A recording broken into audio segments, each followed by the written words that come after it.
That one's got some volume on it. Okay, now you have to buy it.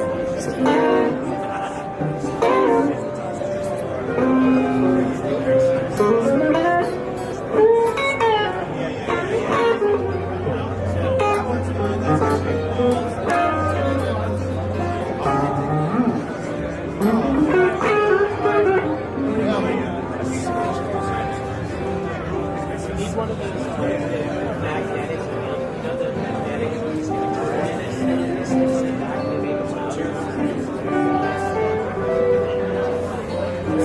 Yeah, that wasn't as loud as, I guess that other one would have more volume.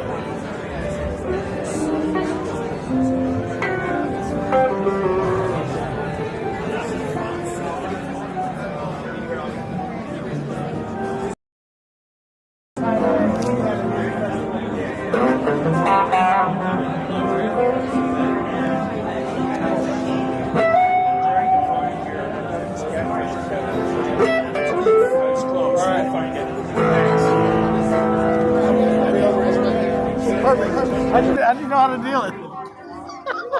We're live. Hey guys. 2025, the Acoustic Shop here at NAMM 2025, and we're in the Iris booth. Go with, all right. Is it because of the tracksuits? It's the tracksuits. I was gonna go. Like, just let out of the way. Green tracksuits. State of Vermont. State of Vermont. Green Okay. Mountain Boys. Green Mountain Boys. True. We went to Venice yesterday. Did you? Venice Beach. Yes. Yep. The street. Totally normal. No. But we relived our childhood fantasies of all the movies that took place there. But we're walking down the street and we saw Adidas. And I was like, how cool would it be to get matching tracksuits? We go inside and the green ones are on sale. I love that this is happening perfect. this way. So I said, it's happening. So we got 3 days. You're not planning on washing them? You're just going to keep wearing the same one every day? Luckily, we rented a house and we can wash them.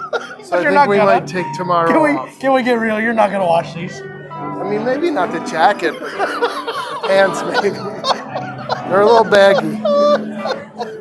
Anyway, Adam runs a really cool, overall, Circle Strings is the parent company of everything, correct? Yes. All right, good. I want to make sure I didn't mess that up. And that was started by you originally for your own luthier stuff, correct? Yep. And then it kind of got tied into other luthiers that were working, plus your wood supply business. Correct. Allied Luthery. Man, I'm loving how I'm getting this stuff right. And he's just going, yeah.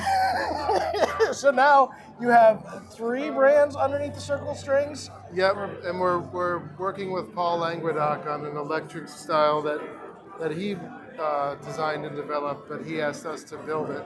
So we're kind of co-branding that. That's very, very cool. Yeah. So again, out of Vermont, which is really cool. And then we've kind of we talked about this before, had some history of the bluegrass world. And then again, my mom's was from Vermont. She went up there, and my favorite ice cream, also from Vermont. Yes. And also my favorite syrup. The best. So every time, I always love Vermont people. By the way, will you tell us, is there a difference between New York and Vermont syrup? No. You're the first Vermont Absolutely person not. I have ever met that has actually said that there is no major difference. I don't taste the difference. My grandfather, by the way, is from Vermont. We had an argument. He swore that if you went 5 miles over the border, it no longer tastes the same. It's about, anyway. I might have to open my taste buds. I guess so. All right. So we are Iris dealers, as you all know. Let's start with Iris. You said there's some new cool things that are happening at Iris. So let's kind of go through some of those. This is a triple O RCM guitar, but we started using a lot of black locust this past year. Really? And it's gorgeous Tonewood. We're staining it like a golden brown to make it look more like oak, Yeah, I was gonna say. arts and crafts look. And we're using cedar more, so this has a white cedar top. Really? Or yellow White cedar. cedar. Yellow Okay. cedar, sorry. Beautiful wood. Not really utilized that much in steel strings, but to me it sounds great. Done with is that a mahogany or a maple neck? There's a lot of This flame is in there. figured mahogany. Ah, very, And we very bound cool. the fingerboard, so we made pretty fancy versions of the irises for NAMM. But we went to Germany for the Guitar Summit, and we brought some black locust, and it blew all the guitars away. Really? And- So when you're talking about tonal properties in the mahogany It's world, very close to rosewood. in my rosewood. opinion.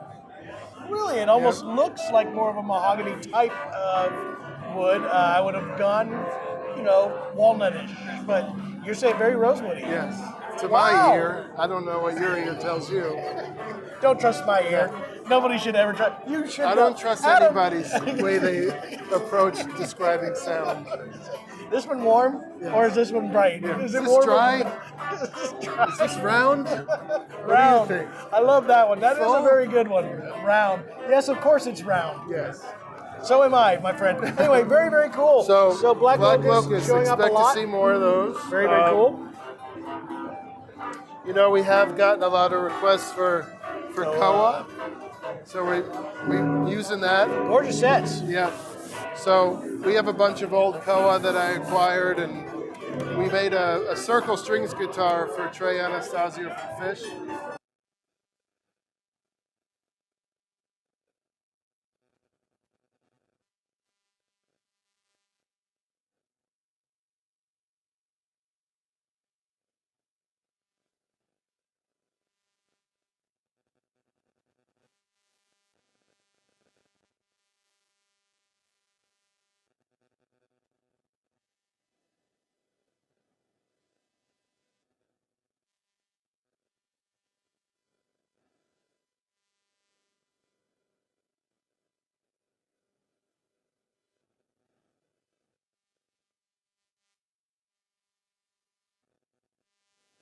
Highly straight grain, but other. We're holding. No, we're good. But then, some of the other woods that we couldn't sell, we were like, why don't we just make guitars and paint them? And we developed another line of guitars to make. Very, very cool. And on this guitar, this is a 4-piece Madagascar back. That's gorgeous. So we're trying to utilize everything we have. 4 pieces. So where's the line at? I see it In there. the sap lines here, and then Good in job. the middle. Good job hiding that. 1, 2, 3, 4. Now, have you experienced any major tonal difference by doing the 4 pieces Not so at all. far? Not at all. That's always funny. So we always love talking to you about like the myths and all that kind of good stuff. One of the ones that I've been getting a lot, which always cracks me up, because it's usually on a $400 guitar, is the run out argument. And does it, and they're like, you just put together 2 pieces of wood that are totally random. Do you find to be run out to make any tonal difference for you? For me, no. I agree with you. Structurally, maybe. Visually, yes. Yes. But Some of them don't match up dead on book match. Yeah. A book match set is a book match set. And, it's not. we've played all those old Martins with tops with run out, and they sound. They sound. Fantastic. I don't think I've ever seen a vintage guitar that didn't have run out in some format. Right? Yes.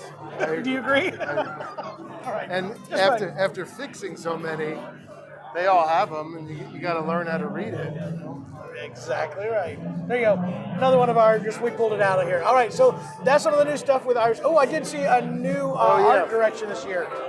So every year we do a custom paint job with a local artist named Sarah Ryan. And I love she this one, by the way. the Black Bear this year. What's the limit on the We're doing 12 of these a year. 12?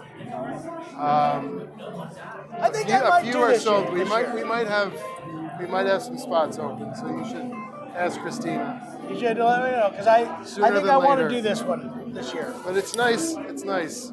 I think it's real. This one I really like. I love last year's too, We but I painted really love one this for one. Sierra Farrell. Did you know her? Yes, absolutely. We painted her a custom guitar this year, and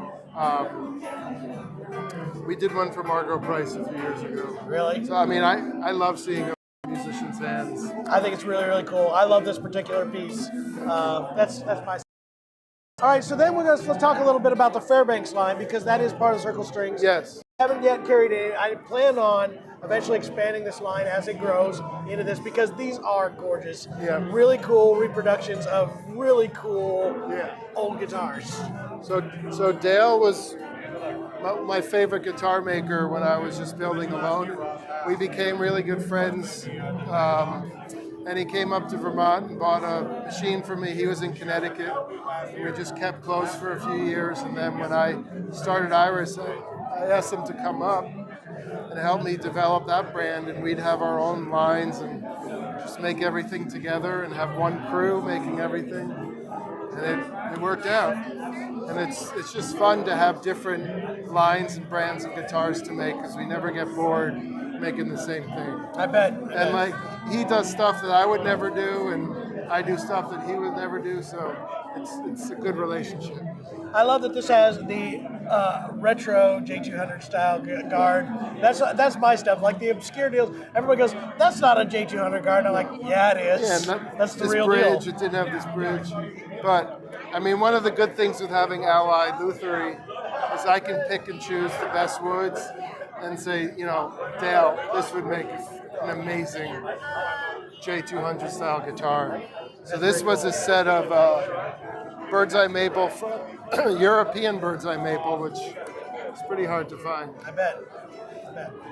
Very, very nice. Yep. Love it. So then we have the slope shoulder dread here. Yeah. Is that a deeper body? I don't think so. Okay. But we do just fooling my eye. Oh no, it is. Like, doesn't that feel like Yes. it is deeper body? This doesn't have the taper. So See, I'm not as dumb as I thought I was. I forget which year, but there was a few years where Gibson didn't taper it as much. Yeah, like the early, what do they call that? There was a model, I know, it was one of the early, I know exactly what you're talking about. I can't think of it, but this is, somebody ordered this guitar with the deep body. I love it. Yep. It's got to sound huge. I know we're not doing demos here, guys, because every time you guys always complain because you can't hear them, and it's going to be the case this time too. But this might if somebody really wants to try to hear something, we would love to do a demo for you. So just tell Jason he's watching, and we'd love to get that. But it's hard. This might interest your clientele. A new bluegrass Square dreadnought shoulder model. dread. It's the Gibson style dreadnought. Yep. So very different than a Martin. You can definitely see it up here. And then the less waist Yep. here. I didn't mean like waist, but I mean the size of the waist. That's very, very cool. So Dale came out with this model this year. This is the first one. This is a Wenge back and sides. It's got gorgeous crazing already done on it as Yeah. well. If you can see that up close, the finished crazing is gorgeous. Well done. I was about to ask you something, then I totally forgot what it was. So it wasn't important, obviously. You said Wenge for the back and sides. Yep. Very, very cool. Beautiful African hardwood. Awesome. I love that one too. And then I saw something that you built that I found to be extremely interesting. And I know we got Alex A and all those cats out there doing an octave mandolin. Yep, so this is this is one of your builds. Guitar-bodied octave mandolin with red spruce and figured maple. Very gorgeous. In our tangerines kind of sunburst, Tangerine Dream. Tangerine Dream. Anytime you got a guy in a green tracksuit selling you a Tangerine Dream, look at it. You should, worry a little bit. I made a lot of these a few years ago, and then we wanted to make some more because we've been doing tenor guitars in this body shape too. And this is also the CH body shape for the Iris. So we kind of use this shape for different instruments. You should make an Iris octave mandolin. Yeah? I think it'd be cool. Yep. I know there's a marketplace for it. I know where it is. Jeremy would play it all the time. He would be all in. There you go. That is very, very cool. Huh? Everybody's asking what the model is on this square. I think it's the F50 or 60. Hey Dale, is this the 50 or 60? We're getting the exact run here. Is this the F50 or the 60? F60. F60. Yep. So there you go. Yep. Awesome. Buy some. That's my first. That's the first. Yeah, we were just talking about that. So very, very cool. Very nice looking guitar. We would definitely get you more tone demos. If there's something that you're looking for. Any comments? Nothing necessarily? Yeah, good. Alex left before he saw the active mandolin. Missed out. There you go. Anyway, Adam, it is always a good time to talk about this stuff. We will be getting more. I will probably talk to you about at least painted ones as well. Cool. Good to see you. Good to see you as well. And next time, bring ice cream.